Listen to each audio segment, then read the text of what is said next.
තෙරුවන් සරණයි. බෞද්ධ නාලිකාව ජීවිත ගැටලු පිළිබඳව සාකච්ඡා කරන විසඳුම් සපයන වැඩසටහන සසර දනව්ව. වෙනදා වගේම අදත් අපේ වැඩසටහන සුපෝෂිත කිරීම සඳහා ජේෂ්ඨ මනෝ උපදේශක මනෝචිකිත්සක වෛද්‍ය චමින්ද වීරසිරිවර්ධන මැතිතුමන් සහභාගී වෙනවා.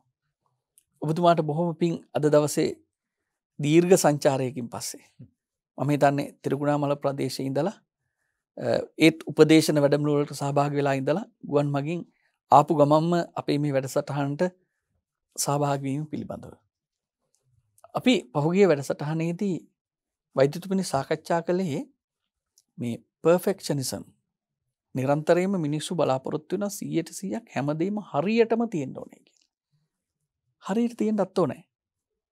ඔබතුමාට හරියටම නොතිබ්බනම් අද ගුවන් යානේ සමහර ලාවට එන්න වෙන්නේ නැහනේ. පොඩි වැරද්දක් තියෙන බෑ ඒවා ඩබල් චෙක් කරනවා. නැවත නැවත පරීක්ෂා කරනවා. තෙල් හරියද?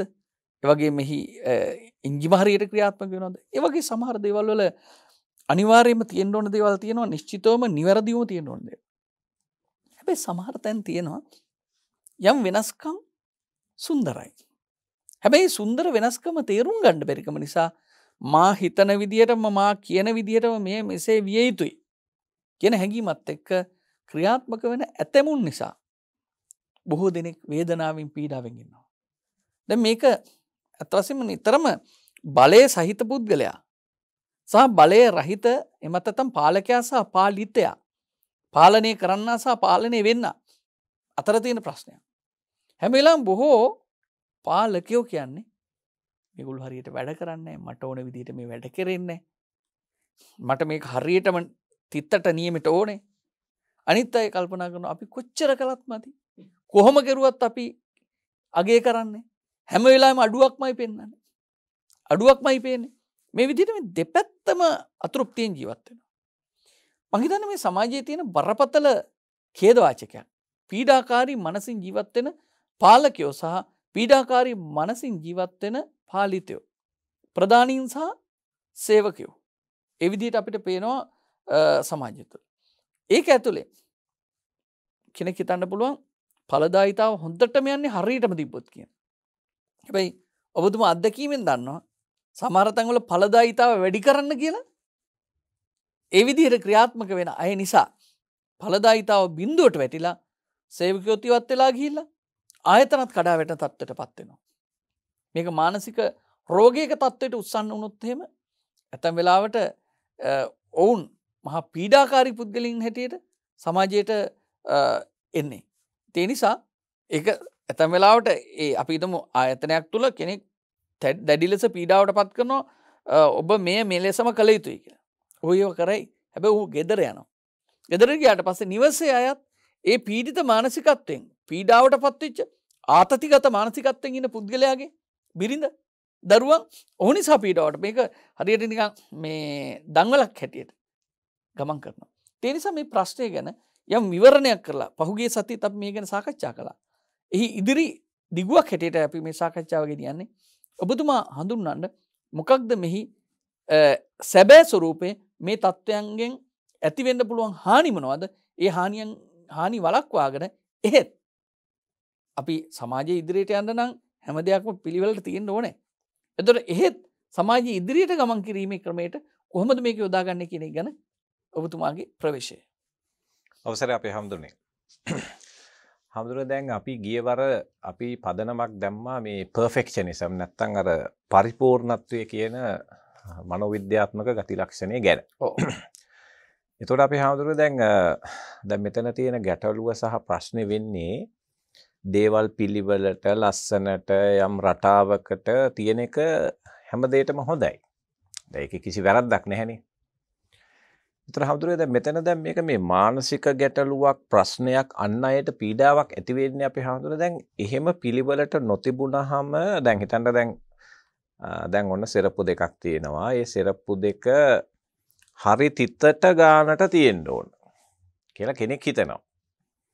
හැබැයි හැමදෙරේ ඒක පොඩ්ඩක් වෙනස් වුණාම ඒක පොඩ්ඩක් වෙනස් වුණාට ප්‍රශ්නයක් නැහැ. මට ඒක පීඩාවක් නොවෙනවා. දැන් අපි හිතමු දැන් හැම දෙයක්ම දැන් ඔබ වහන්සේ කිව්වා වගේ දැන් ගුවන් යානයක තියෙන්න ඕන දේවල් නිශ්චිතව තියෙන්න එපා. නැත්තම් අපි කඩා වැටෙනවානේ. එතකොට දැන් ඒවා අපි චෙක් කරනවා. අපි තුමු පයිලට් කෙනෙක් ගිහිල්ලා බලනවා මේක හරියද අතන හරියද දැන් කොහොමද අරවා කොහොමද ඉන්ධන කොහොමද එන්ජින් එකේ එක මොන හරි තියෙනවා මට අවබෝධයක් නැහැ. නමුත් ඒවා චෙක් කරනවා ඒගොල්ලෝ. ඒවා හරියට තිතට බලනවා. අපි තුමු කෙනෙක් ඉන්නවා දැන් අපි තුමු ඉන්ධන ප්‍රමාණය මේ 20 පාරක් බලනවා ගිහිල්ලා තීතට තියනවාද කියලා. දැන් එක පාරක් බැලුවා දෙපාරක් බැලුවා ප්‍රශ්නයක් නැහැ. හැබැයි 20 පාරක් බැලුවත් එයාට ෂුවර් නැහැ තීතට තියනවාද කියලා. දැන් අපි තුමු සමහර අය අපිට හම්බ වෙන හැමදෙරේ දැන් ජනේලේ වහනවා. වැහුවට ෂුවර් නැහැ වැහිලාද කියලා. ආයි යනවා බලන්න. ආයි යනවා. සමහරට මට මතකයි එක පේෂන්ට් කෙනෙක් මට කොහොම හම්බ වෙන හැමදෙරේ දැන් එයාට මේ ගෙදර බාර දීලා අම්මලා යනවා මේ ට්‍රිප් එකක් කතරගම. දැන් මෙයාට තියෙන ඔය චෙක් කරන ලෙඩේ. එතකොට දැන් මේ පුද්ගලයාට සිද්ධ වුණා හම්දුනේ දැන් මට කිව්වේ මේ හවස 6ට තමයි ගේ වහන්න පටන් ගන්න තියෙන්නේ රෑ 12ක වෙනකුණුත් වහනවා.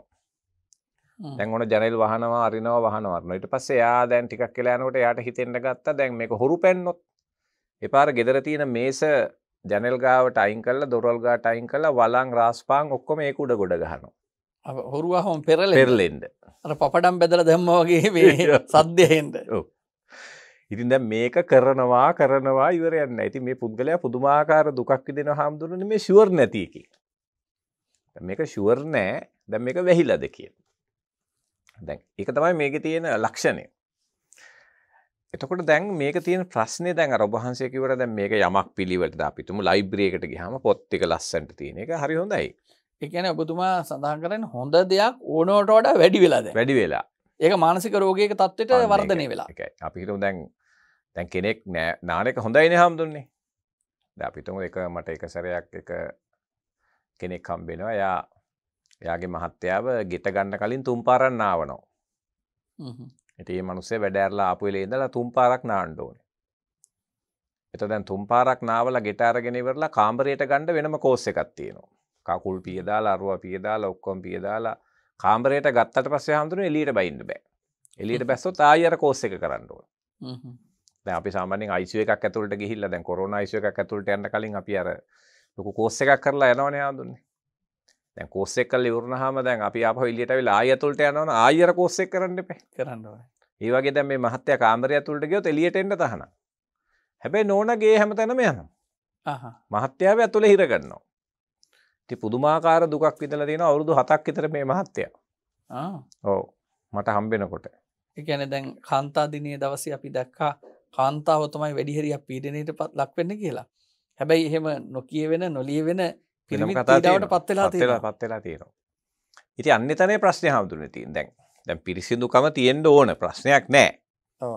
හැබැයි මේ පිරිසිදුකම කියන එක තියෙනවද නැද්ද කියන එක ෂුවර් නැති එක. දැන් අපි හිතමු දැන් මගේ අත මේ මේසේ ගෑවුනොත් මට ඉතින් විස බීජයක් තියෙන්න පුළුවන්. ඉතින් මට ඕන නම් ඒ විස බීජය ඇති කියලා හිතලා මම එකපාරක් ඇල්කොහොල් වලින් හොදනවා. එහෙම නැත්නම් සබන් දාලා හොදනවා. හැබැයි ඔබ වහන්සේ හිතන්න දැන් මට දැන් ෂුවර් නෑ දැන් හේදුනා මදිද දන්නේ හේදුනා මදිද දන්නේ කියලා මං අත 25 පාරක් හොදනවා 10 පාරක් හොදනවනේ. මොකද වෙන්නේ ප්‍රශ්නේ? ඒක මානසික රෝගයක්. අන්න හඳුනේ එතන ගැටලුවක් තියෙනවා. දැන් මෙන්න මේක තමයි තියෙන ප්‍රශ්නේ. නිසා යමක් පිරිසිදුව තියෙන එක, යමක් පිළිවෙලට තියෙන එක ඊළඟට අපි හිතමු දැන් කෙනෙක්ගේ කාමරේ ලස්සනට තියන් ඉන්න එක හරි හොඳයි. දැන් හිතන්නකෝ මම දැන් ඇඳ හදලා ඇඳ පිළිවෙලට ඔහම ලස්සනට තිබ්බහම කවුරු හරි ඇවිල්ලා ඒක ඉඳ ගන්නවා. ඉතින් මං ටක් ගාලා ඒකට හැඩ ගැහෙනවා. මං හැඩ ගැහිලා කමන්නේ නැහැ. ඉතින් එයා ගියාට පස්සේ මං ආයෙ ඇඳ හදනවා කියලා. ඉතින් අපි ඒක කලබල කරගන්න ඕනේ නැහැ. දැන් සමහර අපිට හය හම්බෙන හැමතොර දැන් එයා කාමරය අස් කරලා හරියට පිළිවෙලට තිබ්බහම කිසිම කෙනෙකුට එන්න බෑ. ආවොත් එහෙම යක්ෂයා ආරූඪ වෙනවා. යස් කරලා තියන්නේ මොකටද කාට හරි එන්නනේ. ඒ ආමුදුනේ. දැන් මේගොල්ලන්ට එන්න දෙන්නේ නැහැ. මොකද එයාට බයයි මේකේ ඉරි ඇද වෙයි, මේ තියෙන විදිය ඇද වෙයි. මේක ඇඳ හරහට තියෙන එක නැති වෙයි. මේ ආවිල ඉඳගනි. මේ වගේ මාර පීඩනයක ඉන්නවා. විශාල වශයෙන් හැමතුනේ මේගොල්ලෝ පීඩාවක ඉන්නවා. මේ තියෙන එයා හිතන ස්වરૂපය වෙනස් වෙන දැන් දැන් හිතන්න දැන් මම හිතන ස්වરૂපය දැන් මම කැමති විදිහක් තියෙනවනේ මේ ලෝකේ ඔව්. හැමෝම. ඒතර ඒ කැමති විදිහ හැම මොහොතකම හැම වෙලේම වෙනස් වෙන්න නියමිතයි. ඔව්. දැන් වෛද්‍යතුමනි අපි ඔක දැකලා තියෙන එක කාරණාවක් තමයි දැන් ඔය පෙම්වතුන් පෙම්වතියන් අතර. එහේ. එයා මට ටෙලිෆෝන් කරන වෙලාවක් තියෙනවා. ඒ වෙලාව මිනිත්තු කීපයක් හරි පහු වුණොත් එයාට ඉතාම තදින් කේන්ති යනවා. එහේ. එහෙමත් නැත්නම් අඩු ගානේ එයා මැසේජ් එකක් දාන්න ඕනේ. රින් කට් එකක් හරි දාන්න ඕනේ. එහේ. එහෙම නොකළොත් එහෙම සමහරට මාර ආවේශ වෙනවා. එහේ. එතකොට මෙව්වත් ඔය ගණේටම අයිති රෝග. එහේ අපේ හඳු. ඒ ඔක්කොම එකම ගණයට අයිති දේවල්. අපි හිතමු වෙලාවට එන්න ඕන. අපි හිතමු දැන් සල්ලි ගයිනවා නම් හරි තිතට ගයිනවා. දැන් සතෙත් හරියට තියෙන්න ඕනයි. සමහරට පොඩ්ඩක් එහාට මෙහාට වෙන්න බෑ. දැන් අපි හිතමු කවුරු හරි දැන් මට එක මහත්තයෙක් එනවා දැන් කුස්සියේ නෝන එළවලු කපනවා නම් පුදුම වදයක් දෙන්නේ. මොකද අර බිම හැලෙන්න බෑව හරියට කපන්න ඕන. මුකුණු වෙන්න මිටි හරියට කපන්න ඕනේ. ඒ පුදුමාකාර වදයක් ඉඳිනවා මේ මහත්තයත් එක්ක නෝන උයන්න ගියොත්. යන්නේ එහෙම දැන් ඊළඟට ඒ වගේ උදවියත් එක්ක ඔබතුමා දැකලා ඇති කොච්චර හොඳට වැඩ කරන කෙනෙක් වුණත් අඩුපාඩුවක් අනිවාර්යෙන් පේන්න ගන්නවමයි. එහේ. මොකද එයාට එයාගේ හැම වෙලාවෙම මනස වැඩ කරන්නේ අර හොඳ කොටස ගැන නෙමෙයි අඩුපාඩුව ගැන. එහේ. සමහරට එයා හැරෙන එකත් වැරදි, කතා කරන එකත් වැරදි, කියන එකත් වැරදි, දෙන දේත් වැරදි, එක්ක දුන්න පැත්ත වැරදි. එහේ. දැන් හම්දුනේ දැන් මෙතන තියෙන ගැටලුව තමයි දැන් අපේ මොළය මේ ස්වභාව ධර්මය විසින් අපේ මොළය නිර්මාණය කරනකොට මේ මොළේ තියෙනවා අභ්‍යන්තර ගති ලක්ෂණයක්. ඔව්. අපිට කිව්ව හැකි ඉන්ට්‍රින්සික් ප්‍රොපර්ටි එකක් ඒක. අභ්‍යන්තර ගති ලක්ෂණයක් තියෙනවා. ඒකට අපි කියන්නේ cognitive flexibility කියලා. අපිට ඕන සිංහලෙන් කිව්ව හැකි ප්‍රජානන ප්‍රත්‍යස්ත භාවය කියලා. දැන් මේ ප්‍රජානන ප්‍රත්‍යස්ත භාවය කියන්නේ හඳුනන දැන් මේ මනස නැත්තම් මේ මොළය කියන එක ඩිසයින් කරලා තියෙන්නේ දැන් මට ඕන දේ සිද්ධ නොවෙනකොට කොටස් දෙකක් තියෙනවා දරාගෙන හැඩ ගැහෙන්න. දැන් මේක එකක් දරා ගන්නවා ඊළඟට හැඩ ගැහෙනවා. දැන් හිතන්නකෝ හැමෝටම දැන් මං කැමති බෝතලයක් හරියට තියෙන්න. හැබැයි බෝතලේ පෙරලිලා තිබුණොත් තරහ යන එක නෙවෙන්නේ. ඒ තරහ යන්නේ දරා ගැනීම බැරි නිසා. එතකොට දැන් මොලේ තියෙනවා දරා ගන්න යම්කිසි ධාරිතාවයක්. ඔව්. එතකොට අපි දැන් උදාහරණයක් දරා ගැනීම කියලා කියන්නේ තරහ, වෛරය, ක්‍රෝධය ඇති කරගන්න නැතුව ඒක දරාගෙන ඉවරලා හැඩ ගැහෙනවා නෑ. ඒක ඒ විදිහට තියෙන්නත් පුළුවන්, මේ විදිහට තියෙන්නත් පුළුවන්, වෙන හැඩයකින් තියෙන්නත් පුළුවන්. ඒක ඒ විදිහේ ඒ ලෝකේ තියෙන ස්වභාවය කියලා මම පිළිගන්නවා. දැන් අපි හිතුව හඳුනන දැන් ලකුණු මේ 90ක් ආව කියමුකෝ ළමයෙකුට. දැන් 10 කියන්නකෝ අඩු. ඔව්. ළමයා හිතන්නේ 10ක් අඩුයි. ඇයි මට 10 අඩු? අර තියෙන 90 ගැන කල්පනාවක් කල්පනා වෙන්නේ නැහැ. මෙන්න මෙතන තමයි හාමුදුරුවනේ තියෙන ප්‍රශ්නේ. ඔව් මං හිතන්නේ ඕක ළමයටත් වඩා අම්මලාට තියෙන ප්‍රශ්න. අම්මලටත් තියෙනවා දැන් ළමයටත් තියෙනවා. එතකොට දැන් මේකේ ලස්සන කතාව තමයි හාමුදුරුවෝ දැන් ඇයි මේ ගති ලක්ෂණය බහුතරයක් දැන් අද අපිට හම්බෙන දරුවෝ දිහා බැලුවාම මට පේන දේ තමයි විශාල සංඛ්‍යාවකට මේ OCD කියන ආබාධය. OCD කියලා කියන්නේ හාමුදුරුවනේ දැන් obsessive compulsive disorder. අපි මේකට කියනවා සිංහලෙන් ග්‍රස්තීය අනිවාර්යතා අක්‍රමතාවය කියලා. දැන් ග්‍රස්තීය කියන එක අදහස් කරන්නේ දැන් පාලනයක් නැතුව මම අකමැති මට එක්ක සංස්කෘතික විරෝධී සදාචාර විරෝධී මොනවා හරි පීඩාවක් ඇති කරන දුකක් ඇති කරන සිතුවිල්ලක් හැඟීමක් යම් කිසි විදිහක ආවේගයක් මගේ මොළය තුල එකපාරට හට ගන්නවා. දැන් හිතන්නකෝ දැන් මට එක සැරයක් ආච්චි කෙනෙක් ආව. ඒ ආච්චිට බුදුහාමුදුරුවන්ගේ පිළිම දැක්ක ගමන් කුණුහරුප එනවා ඔළුවට. ඔව්. මොකද මේක ප්‍රශ්නේ හැමදේම හරි ලස්සන. දැන් ඒ ආච්චි හරි බෞද්ධ කෙනෙක්. හරිම බෞද්ධයි. කියන්නේ හරියට ඒ වතාවක් දැන් හාමුදුරුවෝ පන්සල් පළාත යන්නේ නැහැ. හාමුදුරුවෝ වඩින තැන් වලට යන්නේ නැහැ. මොකද අර රූපයක් දැක්ක ගමන් අර සිතුවිලි එනවා. ඒ මොකක්ද ඒකට ආරම්භය? ඒකට හාමුදුරුවෝ දැන් ඒක තමයි මේකේ ප්‍රශ්නේ. දැන් මේ පර්ෆෙක්ෂනිසම් වලින් තමයි ඒක පටන් ගන්න. ඒතකොට දැන් ඒ ආච්චි try කරනවා දැන් මේ සිතුවිලි නවත්ත ගන්න. මොකද ඒ කුණුහරුප එන එක හොඳ නැහැනේ සංස්කෘතික වශයෙන්. ඒතකොට එයාට ඒක හින පීඩාවක්. සාල පීඩාවක්. ඒතකොට ආච්චි try කරනවා මේක නවත්ත ගන්න. දැන් අපේ වෛද්‍ය විද්‍යාත්මක විග්‍රහයක් තියෙනවා. දැන් ඒකට හේතුව මොලේ රසායනික විපර්යාසයක් වෙලා කියලා. ඒ කියන්නේ මොලේ තියෙන රසායනික විපර්යාසයක් වෙලා විශේෂයෙන්ම මෙන්න මේ නලල කොටසේ සිද්ධ වෙන යම් යම් වෙනස්කම් මේවා තියෙන අධික්‍රියාශීලීත්වය ඒවට වෛද්‍ය විද්‍යාත්මක ආකෘති ගොඩක් තියෙනවා. ඒතර මනෝවෛද්‍යවරු හම්බුනොත් මේකට විශේෂ වෙච්ච ඩ්‍රග්ස් තියෙනවා ඖෂධ. ඒතර ඒ ඖෂධ ගත්තාම හම්බුනේ අර සිතුවිලි වල වේගය අඩු වෙනවා. සමහරට අර සිතුවිල්ල එන්නේ නැතු වෙලා යනවා. මොකද මනෝවෛද්‍යවරු දකින්නේ ඒක රසායනික වෙනසක් නිසා සිද්ධ වෙනවා කියලා. එතකොට දැන් සමහර ගොඩාක් අයට හම්බුනේ ඒක හරියනවා. ඖෂධ ගත්තාම. ඔව්.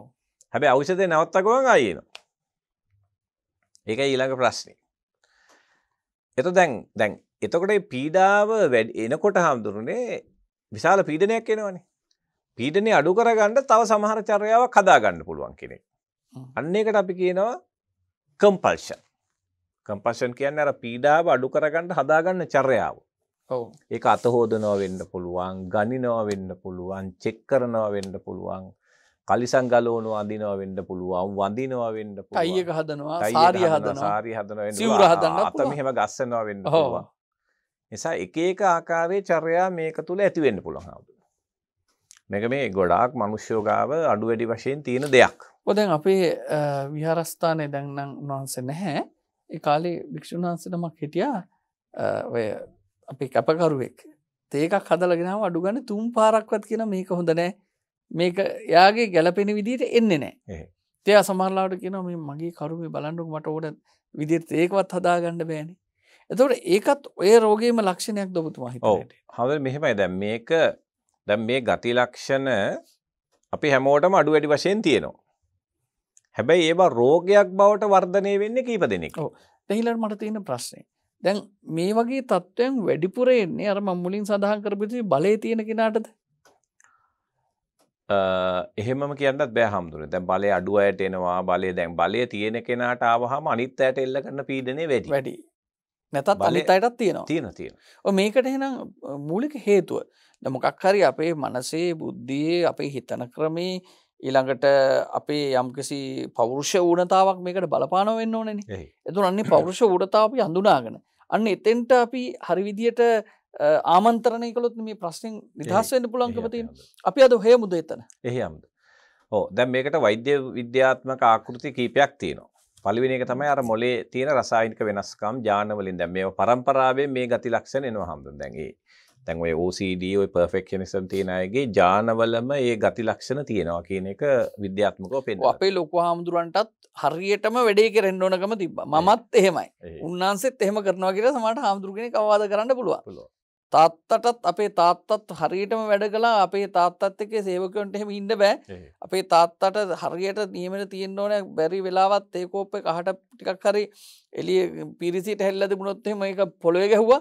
නැත්තම් මේ මොකද්ද අපේ තාත්තට බත් එකේ එක ගලක් කැපුණොත් එහෙම පිඟානෙන් තමයි ගහන්නේ.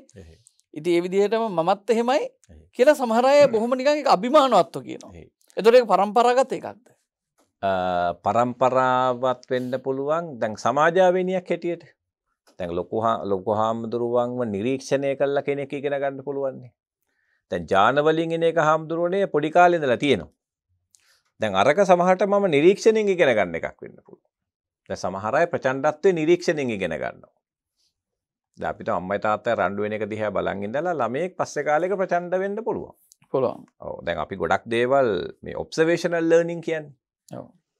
යමක් දැකලා ඉගෙන ගන්නවා. හැබැයි ඔය පර්ෆෙක්ෂනිසම් එහෙමත් නැත්නම් අතිපූර්ණතාව අනිවාර්යෙන් සියල්ලම එලෙසම විය යුතුයි කියන කාරණාවලදී අපිට පෙන්නන විනය කර්ම. විනය කර්ම ගත්තොත් ඒ විනය කර්ම වලදී තියෙනවා වෙන්න ඕන ක්‍රමවේදයක්. බුදුහාමුදුරුවෝ දේශනා කරලා දැන් අපි හිතමු විනය කර්ම කරන්න කලින් ඒ ස්ථානයේ ඒ පොහොයේගේ කොහොමද සකස් වෙන්න ඕන? සම්මජ්ජනී පදීපෝච උදකං ආසනේනච උපෝසතස්සේතානි පුබ්බකරණන්ති උච්චති. සම්මජ්ජනී හරිය රතු ගාලා තියෙන්න ඕනේ. පදීපෝච පහන් දැල්වලා තියෙන්න ඕනේ. උදකං වතුර තියලා තියෙන්න ඕනේ. ආසන පනවලා තියෙන්න ඕනේ. ඒ විදිහට තියෙනවා. ඒ වගේ ඒවට කියන පුබ්බකරණ. ඊට පස්සේ පුබ්බ කිච්ච කියලා තියෙනවා. චන්දපාරිසුද්ධි උතුක්කානම් බික්කු ගණනාචෝ වාද උපෝසතස්සේතානි පුබ්බ කිච්ඡන්ති උච්චති. ඒතර භික්ෂුන් වහන්සේලාගෙන් පස්සේ උන්වහන්සේලා මේකට උන්වහන්සේලා ඡන්දය විමසන්න ඕනේ, පාරිශුද්ධිය විමසන්න ඕනේ, උතු ඒ කියන්නේ ඍතු ඒ කියන්නේ මෙච්චර ඍතු ඒ මෙච්චර ප්‍රමාණයක් ඉක්මලා තියෙනවා මෙච්චර ප්‍රමාණයක් තව ඉදිරියට තියෙනවා අද දවස මේකයි කියලා ඒ විදිහට කියන්න ඕනේ බික්කු ගණන හරියටම ඉන්න භික්ෂුන් වහන්සේලා ගයින්න ඕනේ ඕවාදෝ භික්ෂුණීන් වහන්සේලා ඉන්න ඕන නම් එයාට අවවාද දෙන්න ඕනේ ඒ විදිහට පුබ්බ කිච්ච තියෙනවා ඒ වගේම මේ කරුණවලදී 100% හරියට මේ කටයුත්ත සිද්ධ කළොත් තමයි නියම විදිහට විනය කර්මය සිදු කළා වෙන්නේ. එතකොට මේ පර්ෆෙක්ෂනිසම් කියන එක ඒ වගේ තැන්වල තියෙනවා. භික්ෂුන් වහන්සේලා අපිට මතකයි දැන් ඔය අශෝක රජුරුවන්ගේ කාලේ එහෙම ඒ වගේ විනය කර්ම වලට අවුරුදු 7ක් තියෙන අශෝකාරාමේ සත්වස්සානි උපෝසතෝ පරිච්ඡිජ්ජි කියලා කියන්නේ උපෝසතේ අවුරුදු 7ක් කළේ නැහැ. මොකද හේතුව අර මේ දූෂිත භික්ෂුන් වහන්සේලා මෙතන හිටියයි කියලා. එතකොට 100%ක්ම හරි භික්ෂුන් වහන්සේලා හිටියොත් විතරයි උපෝසත කර්මයක් කරන්න පුළුවන්. එතකොට ඒ වගේ හරියටම 100%ක් විය යුතු කරුණු පිළිබඳව දහමේ කතා කරනවා. මොකද බුදුහාමුදුරන්ගේ භික්ෂුන් වහන්සේලාට තියෙන අවවාදයත් ඔබ වහන්සේලා මේට දිනචරියාවක් තියාගන්න ඕනේ. අපේ භික්ෂුන්ට දිනචරියාවක් තියෙනවා. ඒ සදහෙයින් සසුන්වන් කුලදරුවන් විසින් අරුණට පළමුව දැහැටි වළඳා මලු පෙත් පන් හැමද නියමවා පෙම් පෙරහ තබා විවේක ස්ථානයකින්ද සිල් බලා මෙත් කොටගෙන මේ අවදි වෙච්ච තැන ඉඳලා දත්මදිර තැන ඉඳලා තමන්ගේ සියලු මලු පෙත් තම දිනේවා ඒ සියලු දේවල් වලට තියෙනවා ක්‍රමවේදයක්. එතකොට මේ හැම එකම තියෙන්නේ පරිපූර්ණතාව එහෙමත් නැත්නම් හරියටම යමක් කෙරෙන්න ඕන කියන අදහසනේ. එතකොට දැන් ඒ වගේ තැනකදී නෑ එහෙමත් හොඳයි මෙහෙමත් හොඳයි කියලා කියන්න අපිට බෑනේ. එතකොට මේකෙන් අර ඔය කියන OCD පැත්තට යන එහෙමත් නැත්නම් සමහර ලාවට ඔය මනෝ රෝග එහෙමත් නැත්නම් ඔබතුමා කියුවේ අවුලක් තියෙනවා කියලා. ඒ තැනට යන තත්ත්වෙ බෙදා ගන්න හැටි ගැන කතා කරනවා. දැන් හවුදුනේ මෙහෙමයි. දැන් මේක බෙදා ගන්න තියෙන එකම විදිහ තමයි අපි හිතමු දැන් ඔබ වහන්සේලාගේ විනය කර්මවල දැන් මම දවසක් ඔබ වහන්සේගේ පන්සලට ගිය අවස්ථාවක මම දුටුවා අපේ පොඩි ස්වාමින් වහන්සේලා හරි ලස්සනට සෙරප්පු ටික පිළිවෙලට තියලා තිබුණා. ඒක එතන හිටිය නායක හම්බුරු මට කිව්වා දැන් ඒක අපි ගොඩනගපු ඩිසිප්ලින් එකක්.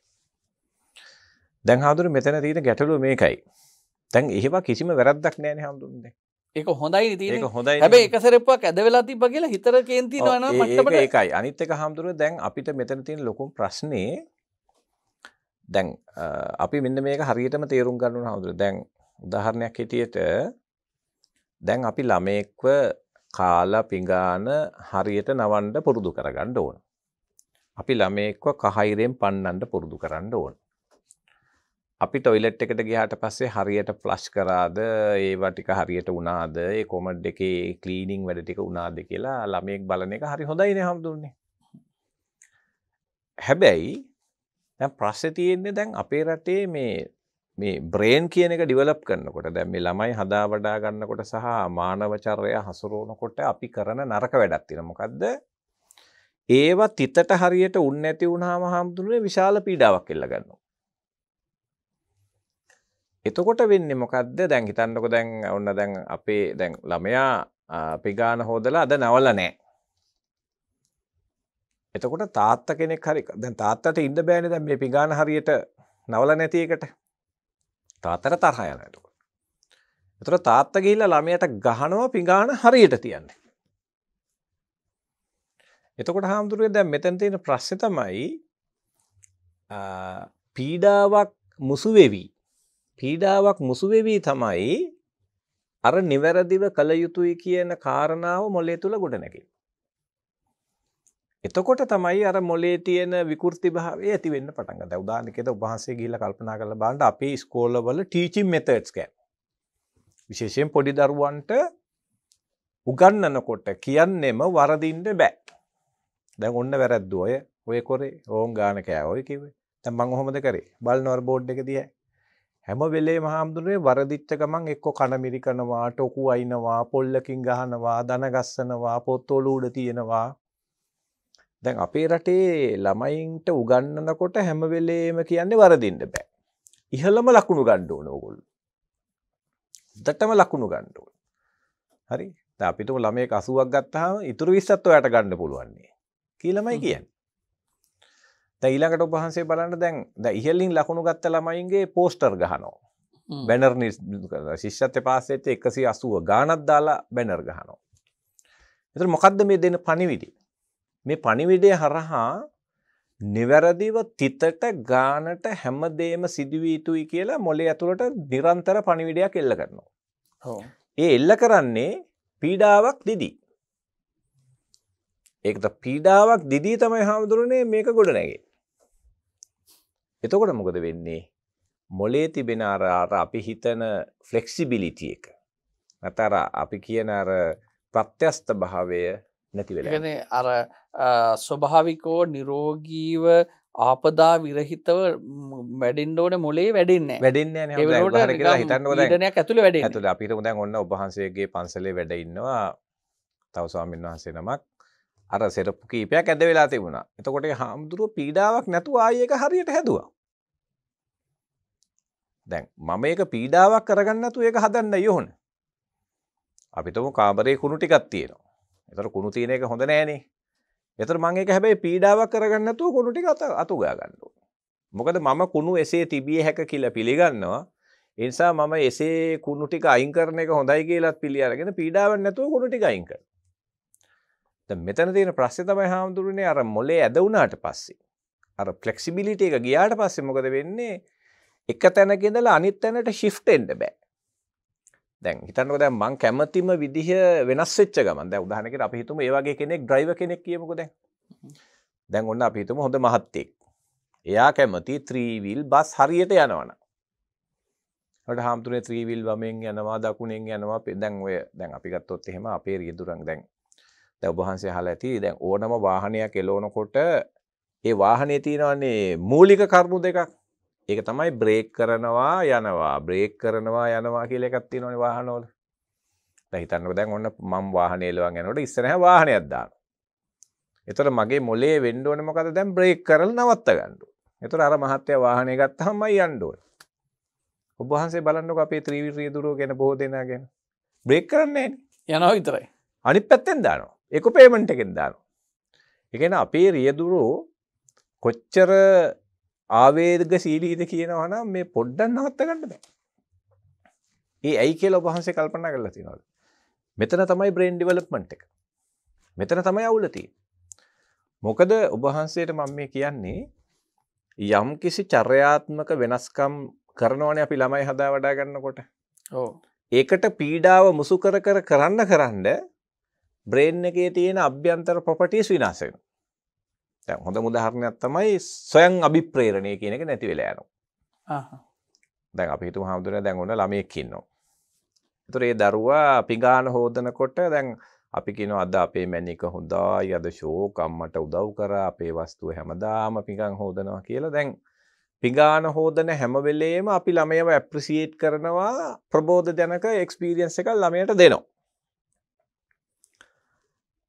එතකොට මොකද වෙන්නේ හාමුදුරනේ පිඟාන සේදීම ප්‍රබෝධය.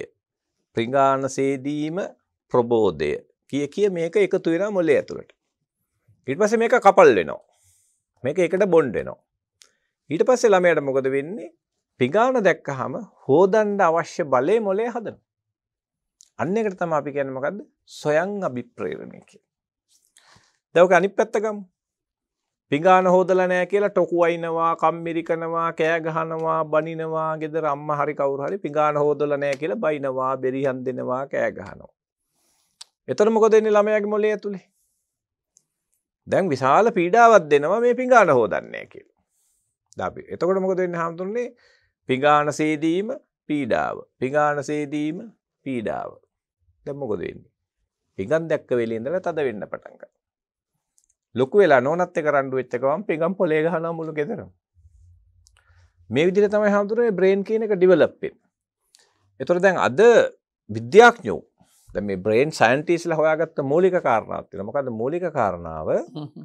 හියුමන් බ්‍රේන් එකේ තියෙන ක්වොලිටිස් ගොඩනගෙන්න නම් පීඩාව දීලා හරියන්නේ නැහැ. ප්‍රබෝධය දෙන්න ඕන. ඇප්‍රීසියේෂන් කියන එක එන්න ඕන. ගෞරවය එන්න ඕන. අභිමානය දෙනකොට තමයිලු බ්‍රේන් එකේ තියෙන අභ්‍යන්තර ගති ලක්ෂණ ටික දියුණු වෙන්නේ. ඔව්. වෛද්‍යතුමනි ඒක හොඳයි. හැබැයි දැන් මෙහෙම දෙයක්ත් තියෙනවා. දැන් අද මම මේ ස්ථානයට ආවේ ඔබතුමාට කලින් වැඩසටහනට. මම මේ කැමරා කරන මේ අයත් එක්ක ටික වෙලා සාකච්ඡා කළා. මට පේන එක දෙයක් තියෙනවා මේ අයට උදේ ඉඳලා රෑ වෙනකන් ඒකාකාරයි. ඒතර ඒකාකාරී බව ඇතුලේ ඔවුන් ලොකු මානසික ආතතියක ඉන්නේ. මොකද ඔවුන්ගේ රාජකාරිය තව කෙනෙකුට පවරන්න බෑ. ඔවුන්ට ඒසේ කළ යුතු වෙනවා. හැබැයි මේකේ මුළු දවස පුරාම මේ පැය 24ම බෞද්ධ නාලිකාවේ වැඩසටහන් අහන බලන ඔබ හිතන්න මේ කැමරාව පිටුපස්සේ හිටගෙන මේ කාර්ය කරන අය මොනතරම් දුක් කන්දරාවක් විඳිනවද කියලා. ඒතර ඔවුන්ටත් ඇති වෙනවා ඒ ඒකාකාරී බව තුලම මහා පීඩනයක්. එබඳු තත්වයකදී කොහොමද ඔවුන් ක්‍රියාත්මක විය යුත්තේ කියන එකත් අපි පොඩ්ඩක් කතා කරන්න ඕනේ. මේක කැමරාවට විතරක් නෙවෙයි මේක සමස්ත රටේම කම්පියුටරේ ඉස්සරහින් ඉන්න අය ටයිප් කරන අයට මේ සියල්ලන්ටම බලපාන එකක්. හවුද දැන් මෙහෙම එකක් තියෙනවා. දැන් මේ අපි යම්කිසි චර්යාවක් දැන් ඕනම චර්යාවක් ආරම්භ කරන්නත් ආරම්භ කළා පවත්වාගෙන යන්නත් මොලේ විසින් යම් ශක්තියක් ගොඩනගන්න එපේ. ඒ ශක්තිය තමයි අපි කියන්නේ අභිප්‍රේරණය කියලා. එතකොට විද්‍යාඥයෝ හොයාගෙන තිනවා මේ අභිප්‍රේරණය එන්නේ මම කරන වැඩේ. දැන් මම කරන වැඩේ තුලින් හැම වෙලේම සතුටක්, විනෝදයක්, ආස්වාදයක්, ප්‍රබෝධයක් ජනිත වෙන හැම වෙලාවෙකම මොලය ඒ වැඩේට අනුගත වෙලා සස්ටේනබල් බිහේවියර් නැත්තම් අර තිරසාර චර්යාවක් ඇති කරගෙන ඒකේ නිරන්තරයෙන් එල්ල වෙනවා. අපි තුමු කවුරු හරි කෙනෙක් ඉන්නවා. එයා එක දිගට යමක් කරනවා හැබැයි සන්තෝෂෙන්, සතුටින්. එතකොට ඔය කියන ප්‍රශ්න එනවා අඩුයි. හැබැයි යම්කිසි කෙනෙක් වැඩක් කරන්න වෙලා තියෙන්නේ රස්සාව නිසා, කල යුතු නිසා, ජීවත් වෙන්න ක්‍රමයක් නැති නිසා, වෙන මං ආස දෙයට යන්න දැම්මට වෙලාවක් නැති නිසා, එක්ක මට ඒ කැසියා නැහැ, මට ඒ පහසුකම් හම්බෙච්ච නැති නිසා යම්කිසි කෙනෙක් යම්කිසි චර්යාවක, රැකියාවක යම් දෙයක යෙදිලා ඉන්නේ කැමැත්තෙන් නොවේ නම් අන්න එයාට මේ ඒකාකාරී බව, පීඩාව මේවා එන්න පටන් ගන්නවා. ඔව් ඔබතුමායි කියන කාරණා මට තවදුරටත් හිතෙනවා. දැන් ගේම් එකක් ගහන කෙනෙක් දවස පුරාම ගහලා හෙටත් ගහනවා ඒකාකාරී ප්‍රබෝධයනේ. ඒ නිසා හාමුදුරනේ අපි මගේ ඇඩ්වයිස් එක තමයි යමක් ප්‍රබෝධකාරී ලෙස කරන්න එක්ක බ්‍රේන් එක ඇඩ්ජස්ට් කරගන්න ඕනේ. ඔව් හරි. ඔබතුමා ආවා එතෙන්ට. දැන් අපි කියමු කොහොමද ඒබඳු දෙයක් ප්‍රබෝධකාරී ලෙස කරන්න බ්‍රේන් එක ඇඩ්ජස්ට් කරගන්නේ? එහෙයි. ක්‍රම කීපයක් තියෙනවා. දැන් පළවෙනි ක්‍රමය තමයි දැන් උදාහරණයක් කියලා දැන් පළවෙනි ක්‍රමය තමයි දැන් අපි උදාහරණයක් ගමු. දැන් අපි පාඩම් කරන ළමයෙක්ගෙන් උදාහරණයක් ගමු. දැන් ඔන්න පොත ගත්ත දැන් අපි හිතමු ගේම් ගහන ළමයෙක් ගත්තාම දැන් ඒකේ හැමතුනේ දැන් ක්‍රියාවලියක් තියෙනවනේ දැන්. දැන් ගේම් ගහනකොට කන්ටෙන්ට් එකක් තියෙනවා. ඒකේ තියෙනවා අන්තර්ගතයක්. ඊළඟට ක්‍රියාවලියක් තියෙනවා. දැන් නැචුරලි ගේම් ගහන ඒ හදපු අය මේ ක්‍රියාවලියයි කන්ටෙන්ට් එකයි විනෝදයෙන්ද හදනවා. එතකොට අම්මලට කවුරුත් ගිහිල්ලා මේ බලහත්කාරකම් කරන්න ඕනේ නැහැ ළමයින්ට ගේම් ගස්සන්න. ඒක නැචුරලි වැඩේ වෙනවා. දැන් අපි හිතමු හිස්ටරි පොතක් ගමු අපි. ඉතිහාසයේ සම්බන්ධ පොතක්. දැන් ළමයි වැළපෙනවනේ හැමදෙරුනේ ඒවා කියවන්න ගිහිල්ලා. ඒතර ඒ කන්ටෙන්ට් එක ඉදිරිපත් කරලා තියෙන ආකාරය ළමයින්ට අල්ලන්නේ නැහැ. ඊළඟට උගන්නන ආකාරය. දැන් හිස්ටරි උගන්නන ආකාරය අපි ගමු. කෑ ගහනවා, බනිනවා, ඉස්කෝලවල ඊළඟට ටොකු අයින්නවා, කම්මිරි කරනවා. ඒ process එකත් පීඩාකාරී. ඔව් හැබැයි වුණාට දැන් අපේ ජාතක පොත තියෙනවා. දැන් මේ ජාතක පොතේ තියෙන්නේ මිනිස්සු ගුණවත් කරන්න ඕන කියලා කියන්නේ නැහැ. හැබැයි ගුණවත් මිනිස්සුන්ට ඒ තුල ලැබෙන වරප්‍රසාද. මිනිස්සු නරක කරන්න එපා කියලා කියන්නේ නැහැ. නරක කරපු මිනිස්සුන්ට ඒ තුල ලැබෙන නරක අනිතු විපාක පිළිබඳව ඒ කතාව ඇතුලේ පේන්න තියෙනවා. එතකොට ඒක හොඳ යමක් පිළිබඳව පුද්ගලයෙක් දැනුවත් කරන්න පුළුවන් හොඳ ක්‍රමයක් නේ. දැන් ඔය එක විෂ්ණු ශර්මන් කියලා පඬිවරයෙක් හිටියා. ඒ පඬිවරයාට එක රජෙක් හිටියා අමරශක්ති කියලා. මේ අමරශක්ති කියන මේ රජුරෝ තමන් හිටියා දරුවෝ 3 දෙනෙක්. ඒකද බහුබුද්ධි, උග්‍රබුද්ධි, අනන්ත බුද්ධි කියලා 3 දෙනා. පල්මෝඩි 3 දෙනෙක්. මේ දරුවෝ 3 දෙනාට මේ රජුරෝ මොකද කළේ? උගන්වන්න ඕනනේ. ගිහිල්ලා අර ගුරුවරයාට බාර දෙනවා. ආචාර්යයා මොකද කරන්නේ? කැලේ සත්තුන්ගේ කතා ආශ්‍රයෙන් තමයි මෙයාට නීති උගන්වන්නේ. අන්තිමට හොඳම නීතිඥයෝ 3 දෙනෙක් බවට පත් වෙනවා මේ රාජ්‍යයට අනාගතයේ උරුමකම් කියන මේ දරුවෝ 3 දෙනා. වෙන මොකුත් නෙමේ කතාවලින් ඔය වන කතාවලට ඇවිල්ලා තින්නෙත් ඒ කතාවම තමයි යකඩුවේ ආම්දුරන්ගේ. ඒ වගේම පංචතන්ත්‍ර හිතෝපදේශයේ කතාවන් දිහා බැලුවොත් ඒ කතාව අහගෙන ඉන්නකොට ටික වෙලාවක් ඒ කතාව කියවගෙන යනකොට ඒ සමස්ත ඥානය ඒ තුල පහළ වෙන්න හදනවා. ඔබතුමා ඔය කියන කතාව. එහෙමද? දැන් ඕකේ අනිත් පැත්ත අපි මෙහෙම හිතමු. දැන් අපි පණ්ඩුකාභය රජතුමා ගැන පොතෙන් කියනවට වඩා ළමයි කැමතිනේ පණ්ඩුකාභය චිත්‍රපටිය බලලා ඉගෙන ගන්න. ඔව්. ඒ කියන්නේ දැන් අපි දේවල් ඉදිරිපත් කරන විදිහ. ඒ කියන්නේ අර අපි කියනවා teaching material and teaching methodology කියලා. එතකොට දැන් ගුරුවරයා උගන්වන විදිහ, ඒවා කතා එක මුසු කරන විදිහ, දැන් අපිට අලුතෙන් තියෙන මේ audio visual දේවල්. දැන් අපි හිතමු ඒවා චිත්‍රපටි ආකාරයට පෙන්වන ඒවා දැන් ඇහෙන්, කනෙන්, නාසයෙන් මේ හැමතැනින්ම මේ උත්තේජ බහුල කරනකොට ආසාව ගන්න පුළුවන් ළමයින්. ඔව් අත් වශයෙන්ම දැන් ඔබතුමා කියන කතාව තවදුරටත් මම ඔය කැමරාව අල්ලන මේ කැමරාව හසුරුවන අය ගැනත් සඳහන් කළානේ. දැන් මම ලංකාවේ හැම මාධ්‍ය ආයතනයකම වගේ මේ වැඩසටහන් වලට පොහොය වැඩසටහන් සහ ආගමික වැඩසටහන් එක සම්බන්ධ වෙනවානේ. ඒ වගේදී ගොඩක් වෙලාවට දැකපු දේ තමයි සමහර අය ඒක ඇතුලේ අර ප්‍රොෆෙෂනලිසම් කියන එක ඉහළටම ගිහිල්ලා. ඒගොල්ලෝ ඒක විඳිනවා.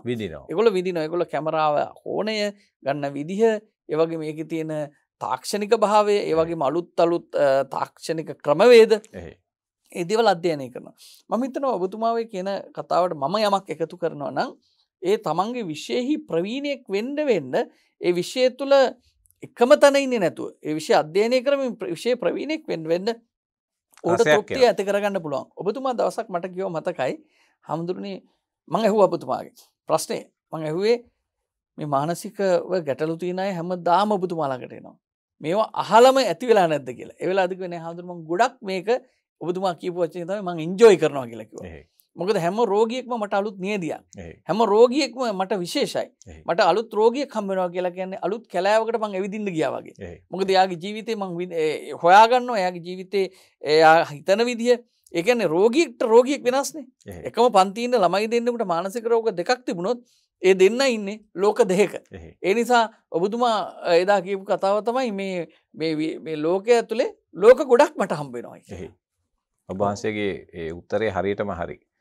මොකද අපිට යමක් විඳින්න පුළුවන් නම් දැන් උදාහරණයකට අපි ගත්තොත් ඇල්බර්ට් අයින්ස්ටයින් මේ මුළු විශ්වයම වින්දානේ හම්දුන්නේ. ඔව් මට ඔබතුමා එහෙම කියද්දි මතක් වුණේ දැන් ක්‍රිකට් කෙනෙක් ට පිත්තයියුයි බෝල එක විතරනේ තියෙන්නේ. හැබැයි ඒක බෝල ගහන්න දවස පුරාත් ගහලා හෙටත් ගහනවනේ. හෙටත් ගහනවා. හැමදාම කරේ විදිනවා. හැම බෝලයක්ම යට අලුත්. ඒ විතරක් නෙමෙයි ඔහු අලුත් ෂොට් ඉගෙන ගන්නවා. ගහන ටෙක්නික්ස් හිතනවා. සංගීතඥයෙකුට හැම වෙලේම විදීමක් එනවා එයාගේ විශ්යෙන්. ඉන්සානේ හාමුදුරුවනේ අර දැන් ඔය හොවර්ඩ් ගාඩ්නර් කියන විද්‍යාඥයා කිව්වේ බහුවිධ බුද්ධිය කියලා එකක්. දැන් මගේ විඳීම එන්නේ හාමුදුරුවනේ අදාළ බුද්ධියත් එක්කනේ. ඔව්. දැන් අපි හිතමු දැන් මට වෙලා තියෙන්නේ මට මගේ විෂය පරිපතයට බාහිරව තමයි මගේ රැකියාව හම්බෙලා තියෙන්නේ. ඔව්. එතකොට හාමුදුරුවනේ අර විඳීම හදාගන්න බෑ. ඔව්. දැන් ඒ වගේ ප්‍රශ්න තියෙනවානේ හාමුදුරුවනේ අපිට. දැන් උදාහරණයක් හිතන්න දැන් මම දෙමව්පිය සතුටු කරන්න කියලා ડોක්ටර් කෙනෙක් වුණා. හැබැයි මගේ විනෝදයේ සතුට තියෙන සංගීතයට. එතකොට ඉතින් ළමයා මාර පීඩාවක තමයි වෛද්‍ය වෘත්තිය දෙන්නේ. මට ඕන තරම් එහෙමයි හම්බෙලා තියෙනවා. වෛද්‍යවරු වෙච්ච අයම ඉන්නවද? ඉන්නවා අපිට. දැන් ඒ පාර ඒගොල්ලෝ වෙන ඒවට යනවා. දැන් මන් දන්න වෛද්‍යවරයෙක් ඉන්නවා. එයා ගිහිල්ලා ඒ පාර IT පැත්ත කරන්න පටන් ගත්තා. එයාගේ විෂය ඒ පැත්ත. එතකොට තව සමහර අය ගිහිල්ලා පරිසර ෆොටෝ ගහනවා. ඉතින් ඒ නිසා අර එක එක්කෙනාට හැඟෙන්න දැනෙන ඒ කියන්නේ මට දැන් මගේ සතුට විනෝදය නැචරලි එන්නේ මගේ අදාළ බුද්ධියට සාපේක්ෂව. එතකොට දැන් ඒක අපිට පොඩි කාලේ හොයාගන්න පුළුවන් නම් හරිම ෂෝක්. එතකොට අපිට විඳීමක් සහිතව මේ චර්යාව ගොඩනගන්න පුළුවන්. ඔව් හොඳ තැනකට අපි දැන් එන්නේ. දැන් පහුගිය කාලවල අපි අපේ ආයතනවලත් ලොකු උත්සාහයක් දරුවා දැනටත් ඒක කටයුතු අපි කරනවා. ඔය O level විභාගයට එනකොට අපි ළමයින්ගේ O level හෝ පිරියම් ආසන්න ඒ විභාග වලට එනකොට අපි බලනවා එයා වැඩිපුරම රුචි කරන විෂය මොකද්ද? එයා දැන් අපි ගොඩක් වෙලාවට කරන්නේ හොඳටම O level පාස් වුණොත් එම සාමාන්‍ය පෙළ ඒ 9ක් ගත්තොත් ඒ 8ක් ගත්තොත් අපි කියන්නේ එක්ක මැත්ස් කරන්න එක්ක සයන්ස් කරන්න. හැබැයි වුණාට එයා හොඳම සංගීතඥයෙක් කරන්න හොඳ සාහිත්‍යදරයෙක් කරන්න පුළුවන් අවශ්‍ය හැකියාව ඔහු තුල තියෙනවා. හැබැයි අපි ඒක දිහා බලන්නෙම නැහැ. මොකද හිතන්න වැඩිම ලකුණු ගත්තොත් මැත්ස් කරන්න ඕනේ නැත්නම් සයන්ස් කරන්න ඕනේ. බැරිම වුණොත් කලා කරන්න කියන තැනට ඇවිල්ලා තියෙනවා. හැබැයි උනාට අර ළමයා අතිශය පීඩාවෙන් තමයි මේක කරන්නේ. අසාර්ථකයි. මැත්ස් කරන අය සයන්ස් කරන අය දොස්තරලා වෙනවා වගේම මැත්ස් සයන්ස් කරලා අසමත් වෙච්ච අයට මොකද වෙන්නේ? කලා කරපු කෙනෙක්ට තරම්වත් ජීවිතේ ඉඩක් නැහැ. ඉතින් එතකොට අන්න ඒ ප්‍රශ්නෙට උත්තර හොයන්නත් මම හිතනවා අර ඔබතුමා සඳහන් කරපු ඒ දරුවගේ විභවයන් උපදිනකොටම ඒ බහුවිධ බුද්ධියේ ඔහුට අදාළ ලක්ෂණේ තෝරාගත යුතුයි නේද? ඒ සඳහා දියුණු රටවල් වල විශාල ක්‍රමවේද තියෙනවා. දැනට අපේ රටේ තියෙන එකම ක්‍රමවේදය තමයි අර දැන් අපේ නිපුණතා අමාත්‍යාංශය විසින් කැරියර් කී ටෙස්ට්. මේ රැකියා යතුර නැත්තම් ඒක මට මතක නෑ ඔය කැරියර් කී ටෙස්ට් කියලා කියන්නේ රැකියා යතුර තමයි මට මතක හිටියේ.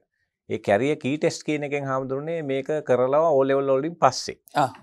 එතකොට අර A level වලදී ළමයෙකුට පොඩි උදව්වක් එනවා දැන් මං තෝරගන්න ඕනේ කොයි පැත්තද කියලා. ඔව්. ඒ වගේම අපිට ඒකෙදි කරන්න පුළුවන් නේද වෛද්‍යතුමනි මාවත් ගණනාවක් පෙන්නනවා. දැන් මේ පාර ගියොත් ඔබගේ එන්ඩ් එක මෙතන.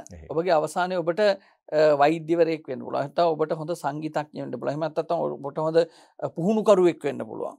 ඔබට උපදේශකයෙක් වෙන්න පුළුවන්. ඒ විදිහට එක එක පැති. දැන් අපේ දහම් පාසල ඉගෙන ගත්ත දුවෙක් පහුගිය කාලේ එයා මේ ගුරුවරියකගේ දරුවෙක් ඉතාම හොඳට ඉගෙන ගත්තා. එයාගේ එක එක ශාස්ත්‍රවල එයා ඉන්නවයි පවුලේ දරුවෝ. මේ දුව කියපු කතාව තමයි මම කැමති උපදේශනයට. අන්තිම මේ දරුවා ඒ ශාස්ත්‍රයේම ගිය දැන් ඕස්ට්‍රේලියාවේ මම දැක්කා ළඟදී මේ ප්‍රසිද්ධ පත්‍රයක ඕස්ට්‍රේලියාවේ මෙයාගේ ආටිකල් එකක් ෆුල් පේජ් එකක් දාලා තියෙනවා සම්පූර්ණ පිටුවක් මේ දුව. මේ පුංචි දරුවෙක්. නමුත් එයා ඉතාම පුංචි කියන්නේ දැන් අවුරුදු 27ක් විතර ඇති මේ පොඩි මේ ළමෙක් තාම. තරුණ ළමෙක්. නමුත් එයා ලොකු ගමනක් ගියා. එයා කිව්වේ මං ඉපදිලා තියෙන්නේ මේ වැඩේට කියලා. මොකද එයා හොයාගත්තා ඒක. ඉතින් ඇත්ත වශයෙන්ම ගත්තොත් ඔබතුමා වෛද්‍යවරයෙක් හැටියට වෛද්‍ය විශ්වවිද්‍යාලෙ ගිහලා ඒ සියලු දේවල් කරලා වෛද්‍ය උපාධිය පාස් කරාට අතනම ඔබතුමා අද කරන්න වෙන වැඩක් නේ. ඔබතුමාගේ විෂය ඔබතුමාට උදව් වෙනවා ඇති. හැබැයි ඔබතුමා කරන්න වෙන වැඩක්. සමහර වෙලාවට ඔය විෂයට ඔබතුමා එදා ඉඳලම ආරම්භ කරලා තිබ්බනම් සමහරට අද වෙනස්ම ගමනක් ගිහිලා තින්නත් පුළුවන්.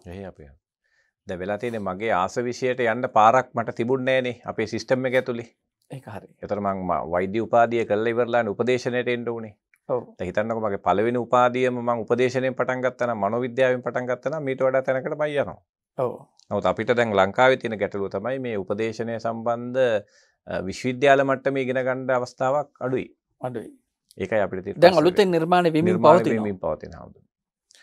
ඒ වගේම හාමුදුරනේ දැන් අපේ මාතෘකාවේ පැත්තෙන් අපි කතා කළොත් මට තව කාරණා කීපයක් මෙතන මතු කරගන්න අවස්ථාවක් ඒ කියන්නේ කැමතියි. එකක් තමයි හාමුදුරනේ දැන් අපි මේ විශේෂයෙන්ම දැන් අර මේ පර්ෆෙක්ෂනිසම් නේ අපි කතා කරේ. ඔව්. දැන් අර පොඩි දරුවන්ව අපි දැන් ඔබ වහන්සේ කියන ප්‍රසිද්ධ කතාවක් තියෙනවානේ. මීමැස්සෝ වදේ බැඳලා තමයි පැණි පුරවන්නේ. ඔව්. අතර වදේ බඳිනස්සේ පැණි පුරවන්නේ නැහනේ අපි. ඔව්. දැන් මේක අපි මොලේ කියන කාරණාවට අදාළ කළොත් මේක දයරෝහණ අතුකරල මහත්තයා කියපු කතාවක් වගේ එකක් නෙමෙයි. එතකොට අපේ හාමුදුරනේ දැන් මෙතන තියෙනවා ගැටලුවක්. මොකද්ද? මේ වදේ කියන්නේ මොලේ කියන අවයවය අපි ඉපදිච්ච දවස් ඉඳලා දැන් මේක හාමුදුරනේ 80%ක් වැඩිලා ඉන්නේ නැහැ. මේක එන්නේ අපි විසින් හදාගන්න ඕන මොඩල් එකකින්. ඔව්. එතකොට මොලේ මුල් අවුරුදු 5 ඊළඟට මුල් අවුරුදු 12 වල තමයි අර මොලේ තියෙන අභ්‍යන්තර ගති ලක්ෂණ ටික ගොඩ නැගෙන්නේ. දැන් ඒක ඇතුලේ ඔය cognitive flexibility, working memory, ඊළඟට emotional control, impulse control කීකේ සිස්ටම් ගොඩාක් තියෙනවා හැමදෙරුනේ අර පෞරුෂයක් පස්සේ කාලෙක එළියට එනකොට මේක හදාගන්න. ඔව්. එතකොට මේ වෙලාවේ අපි ගිහිල්ලා ඊටාම පීඩාකාරී විදිහට මේ සිලබස් හදාගෙන ළමයව පුහුණු කරලා දැන් උදාහරණයක් විශේෂයෙන්ම ශිෂ්‍යත්ව විභාගයට මම මේ කතා කරන්නේ. දැන් ওই ශිෂ්‍යත්ව විභාගේ හොඳටම පාස් වෙන අයගේ හාමුදුරනේ මම දැකලා තියෙන ලොකු ලක්ෂණයක් තියෙනවා මෙන්න මේ தත්ත්වේ එනවා පර්ෆෙක්ෂනිසම් එනවා. දැන් ශිෂ්‍යත්ව 185ක් විතර ගත්ත ළමයි මම හොඳට දැකලා තියෙනවා හාමුදුරනේ පර්ෆෙක්ෂනිසම් එනවා. ඒ ළමයි හරි පව් මොකද ඒ ළමයි හොඳ බුද්ධියක් සහිතව ඉපදිලා තියෙනවා. හැබැයි අර මොලේ එකම විදිහකට දාගෙන පුහුණු කරනවා. මේකට මේක මෙහෙම આવොත් මෙහෙම මෙහෙම આવොත් මෙහෙම මේකට මෙහෙම ලංකාවේ පළාත් කියන මෙහෙම ලියන්නේ මෙහෙම ලියන්නේ. ඒතර අර ළමයාගේ ෆ්‍රී තින්කින් අරවා මේ ඔක්කොම නැති වෙලා ගිහිල්ලා මේක ලයින් කරලා එක ඩිරෙක්ෂන් එකකට මෙහෙම පුහුණු කරනවා. ඔව්. ඊට පස්සේ හම්දුනේ ළමයාට ලැටරල් තින්කින් නැහැ. ස්ට්‍රේට් තින්කින් එක පැත්තටමයි පේන්නේ. ඒතර එවැනි ළමයි හම්දුනේ හොඳ බුද්ධිමත්නේ. දැන් මේගොල්ලෝ ලොකු වෙනකොට හාමුදුරනේ ලකුණු පොඩ්ඩක් අඩු වෙච්ච ගමන් ඒකලා දැන් යොදන්නේත් පීඩාකාරී ක්‍රම. දැන් දරදඬු සිලබස් හදලා අධ්‍යාපන දෙපාර්තමේන්තුවේ ඉන්න ඔය සමහර අධ්‍යක්ෂකවරු අර එහෙම දැන් ඒගොල්ලන්ගේ කටේම තියෙන මොකද ප්‍රතිඵල මදි වැඩි කරන්න. ප්‍රතිඵල මදි වැඩි කරන්න කියලා ඔය තියෙනවා අර මායින් ගම්මාන වගේ කතාවක් අධ්‍යාපන දෙපාර්තමේන්තුවේ. ඉවර වෙන්නේ හැම වෙලේම කියන්නේ ප්‍රතිඵල මදි වැඩි කරන්න කියලා ඔය කලාප කාර්යාලය හැම තැනම ගිහිල්ලා අර ප්‍රින්සිපල්ලට ගෙන්නලා බයිනවා.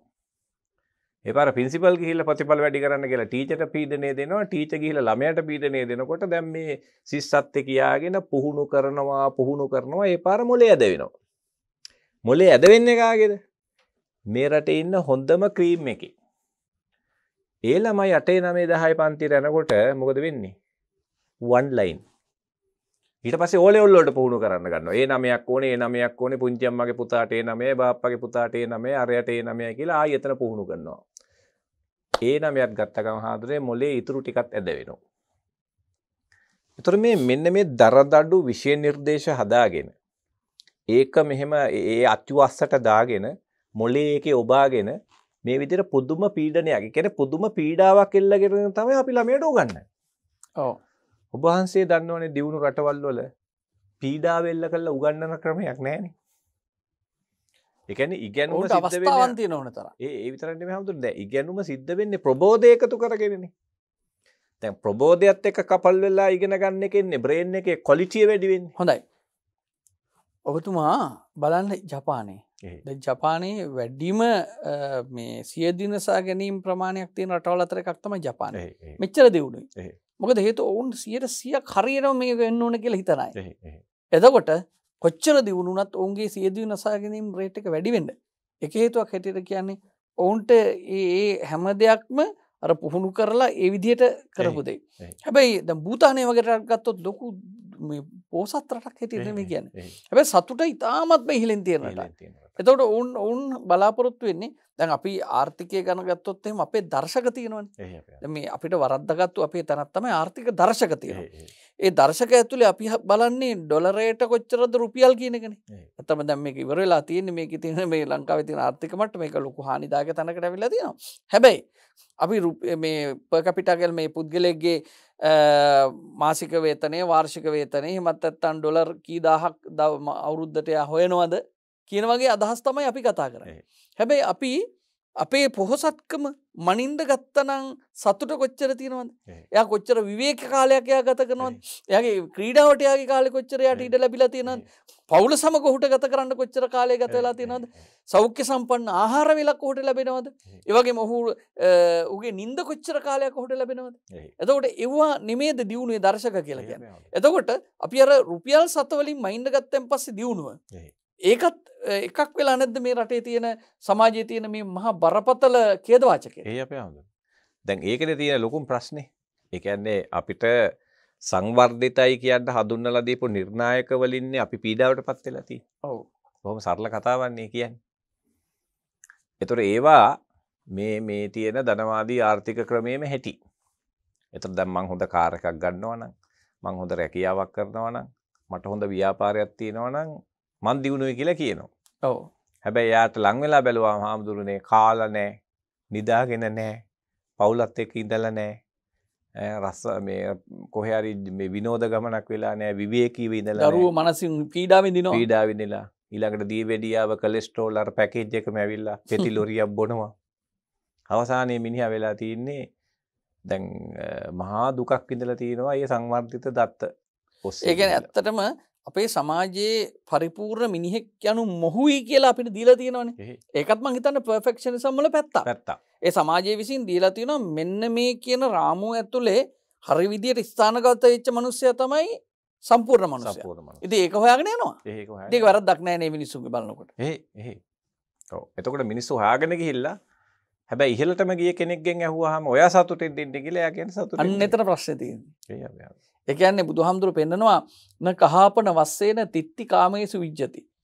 කහවණු වැස්සක් වැස්සත් තෘප්තිමත් වන මිනිසු නෑ. මොකද හේතුව කහවණු වලින් බෑ තෘප්තිමත් භාවය හදන්න. තෘප්තිමත් භාවය හදන්න පුළුවන් මනසට විතරයි. එතකොට මේ තෘප්තිමත් වෙන මනසක් හදා ගැනීමයි අවශ්‍ය වෙන්නේ. එතකොට දැන් සමාජයේ බොහෝ වෙලාවට ඔය අපි කියන සියල්ල මෙලෙසම සිදුවිය යුතුයි මෙහෙම තිබ්බේ නැත්නම් ඒක මගේ මනසට හිතට මහ පීඩාවක් ඇයි සලකන ඒ උදවිය තේරුම් ගත යුතු දේ තමයි හැම දෙයක්ම වෙනස් වෙන්න පුළුවන්. සියල්ල අනිත්‍යයි. අනිත්‍ය වූ ලෝකේ නිට්ටයව ස්ථිරව එලෙසම පවතින දේවල් කිසිවක් තියෙන්න බෑ කියන දැක්ම ඇති වෙන්න ඕනේ. අපි ගත්තොත් එහෙම බිරිඳක් ගැන තරුණෙක් කසාද බඳින්න කලින් හිතන විදිහ බොහෝම ඉහළ හැම අතින්ම පිරිපුන් හැම අතින්ම නිවැරදි කෙනෙක් වෙනවා. හැබැයි ගෙදර ආවට පස්සේ යාට ලෙඩ වෙනවා. එයාගේ වැඩවල අඩුපාඩු තියෙන්න පුළුවන්. එයාට නිින්ද යනවා. එහෙමත් නැත්නම් එයාගේ නොයෙක් අඩුපාඩු තියෙනවා. ඉතින් අන්තිමට ගත්තෙන් පස්සේ කියනවා පහු වෙනකොට මං හිතපු කෙනා නෙමෙයි ඔයා කියලා. ඔබ වහන්සේට මම හොඳ කතාවක් කියන්නම් තව. මම දන්නේ එක මිනිස්සෙක් අලුත්ම බෙන්ස් කාර් එකක් ගෙනාවා. මම හිතන්නේ කෝටි 3ක් විතර වියදම් කළා. ඒතර මෙයා හිතන්නේ මේ බෙන්ස් කාර් එකේ කිසිම දෙයක් වෙනස් වෙන්න බෑ කියලා. ඒතර එයාගේ ගේ ගාව තියෙනවා ජම්බු ගස් දෙකක්. ඒකේ ගෙඩි වැටෙනවා හිටපු ගමන්. ඉතින් මොකුත් වෙන්නේ නැහැ. ඒ පාර ජම්බු ගස් දෙකම කැපුවා ගෙඩි වැටෙනවා කියලා. ඊට පස්සේ කපුට වෙටි ගහනවා කියලා රිලව් විදින තුවක්කුවක් තියාගෙන කපුටන්ට වෙඩි තියෙනවා. දරුවන් මඩ ගෑවිලා තිබුණොත් කාර් එකේ දායි යන්නේ පනිෂ්මන්ට් එකක් ඇටියට තීවිල් එකේ අරිනවා. එතකොට හාමුදුරනේ දැන් බලන්න මේ මිනිස්සයා කාර් එකක් ගෙනහල්ලා විඳින දුක. ඇයි එයා හිතන්නේ මේ කාර් එක තිතට ගානට තියෙන්න ඕනේ මේකට කපුට බෙටි ගහන්න බෑ මේකට ජම්බු ගෙඩි වැටෙන්න බෑ මේකට දූවිල්ල බැඳෙන්න බෑ මේකේ මඩ ගෑවෙන්න බෑ කියලාමයි හිතන්නේ. ඔව්. දැන් බලන්න පුදුමාකාර දුකක් විඳිනවා කාර් එකක් ගෙනහල්ලා. ඔය අනිත් එක පැත්තකින් එයාගේ පවුල උදවිය පීඩාවටපත් වෙනවා. ඔහු පීඩාවටපත් වෙනවා. පවුලේ සමගිය නැති වෙනවා. තාත්තා ගැන දරුවන්ගේ තියෙන ආකල්ප වෙනස් වෙලා යනවා. ඉතින් ඒ නිසා හාමුදුරනේ දැන් මේ බහඬ කිසිම ඕන දෙයක් අපි පාවිච්චි කරාට කමක් නැහැ. හැබැයි මේක අනිත්‍ය, දුක්ඛය, අනාත්මය කියලා තේරුම් අරගෙන. දැන් මම බෙන්ස් එකක් අද ගෙනාවා කියන්නකො. මේක හැප්පෙනවයි, මේක කුඩු වෙනවයි. සමහරට මේකේ සම්පූර්ණයෙන්ම ගණ්ඩම දෙයක් නැති වෙලා හැප්පෙන්නත් ඉඩ තියෙනවයි කියලා දැනගෙන බෙන්ස් එකක් පැද්දන ඉතින් ප්‍රශ්නයක් නැහැ. ඔව් බුදුහාඳුරෝක දේශනා කරනවා ලස්සනට නිස්සරණේ. එහෙම කිය අත්හැරීම. එහෙම නැත්නම් නොයලී භාවිතා කිරීම. නොයලී භාවිතා කිරීම සම්බන්ධයෙන්. හොඳයි වෛද්‍යතුමනි අද අපි ගොඩක් දේවල් කතා කළා. අපේ මූලික අරමුණු දෙකක් තේමා දෙකක් ඔස්සේ අද අපි කතා කරේ. එකක් තමයි නිශ්චිතව සියල්ල එක ලෙසම පැවතිය යුතුයි කියන එක. අනිත් එක ඒකාකාරී බව කියන. මේ දෙකට සම්බන්ධයෙන් බොහෝ දෙනෙක් පීඩා විඳිනවා. ඒකාකාරී බව නිසා ඒකාකාරී බව මිදෙන්න කොහොමද කියලා මිනිස්සු වෙනවා. අනිත් පැත්තෙන් මෙලෙසම විය යුතුයි කියලා හිතන අයත් මේ මෙලෙසම විය යුතුයි කියලා හිතන අය යටතේ ඉන්න අයත් දෙගොල්ලෝ පීඩා විඳිනවා. ඒක එක පැත්තකින් දරුවන්ගේ මනස මොළය යම්කිසි ආකාරයක රාමුගත කරලා ඔවුන් චින්තනයක් නැති නිර්මාණශීලී නොවන පිරිසක් බවට පත් කිරීමේ තත්වයකට ඇති වෙලා තියෙනවා. ඒ නිසා මේ තත්වයන් හා සම්බන්ධයෙන් අපි සාකච්ඡා කළා. ඒ නිසා අපි අවසාන වශයෙන් යෝජනාවක් කරමු. අද අපේ සසර දනව වැඩසටහනේ ජ්‍යෙෂ්ඨ මනෝපදේශක මනෝ චිකිත්සක වෛද්‍ය චමින්ද වීරසවර්ධන මැතිතුමන් සහභාගී වුණා. ඔබතුමාට බොහොම පිං. වැඩසටහනට සහභාගී වෙච්ච හැම දිනකටමත් අපි ආශිර්වාද කරන ගමන් ඔබතුමාගේ අවවාදයෙන් වැඩසටහන නිමා කරන්න කොහොමද බෙබදු තත්ත්වයන්ගෙන් මිදිලා කටයුතු කරන්න කියන මිනිත්තු කිහිපයකින්. එහේ අපි හවුද. මට දෙන්න තියෙන අවසාන පණිවිඩය තමයි අපි බෞද්ධයෝ හැටියට අපි තේරුම් ගන්න ඕන හාමුදුරනේ මේ ලෝකයේ දේවල් වෙනස් වෙනවා. ඒ වෙනස් වීම ස්වභාවිකයි. ඒක දිගින් දිගටම සිද්ධ වෙනවා. එතකොට මේ වෙනස් වීම ස්වභාවික කියලා සංකල්පමය වශයෙන් තේරුම් අරගෙන මේ තියෙන ලෝකෙත් එක්ක ගනුදෙනු කරා නම් ඔය කියන පර්ෆෙක්ෂනිසම් කියන එක කරදරයක් වෙන්නේ නැහැ. නිසා අපි බෞද්ධයන්ට තියෙන හාමුදුරනේ අර බෞද්ධකමේ තියෙන පළවෙනි සංකල්පය මොකද්ද? මේ ලෝකයේ ස්වභාවය අනිත්‍ය, දුක්ඛය, අනාත්මය කියලා සංකල්පමය වශයෙන් මෙනෙහි කරගනිමින් මේ භෞතික ලෝකයේත් එක්ක ගනුදෙනු කරන්න. එතකොට සියලු ප්‍රශ්න අවසන්. හොඳයි. තෙරුවන් සරණයි.